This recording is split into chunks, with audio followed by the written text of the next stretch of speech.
Ada dua amalan yang pasti Allah terima. Dua amalan ini adalah jaminan diterimanya doa, dibukanya ampunan, dan diturunkannya keberkahan.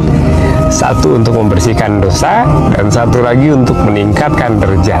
Yang pertama adalah istighfar. Rasulullah SAW bersabda, barang siapa memperbanyak istighfar, Allah akan memberi jalan keluar dari setiap kesempitan dan menjadikan lapang dari setiap kesedihan, dan memberinya rezeki dari arah yang tidak disangka-sangka. Ini hadis riwayat Ahmad. Yang kedua, salawat kepada Nabi Muhammad SAW. Allah sendiri berfirman, sesungguhnya Allah dan para malaikatnya bersalawat untuk Nabi.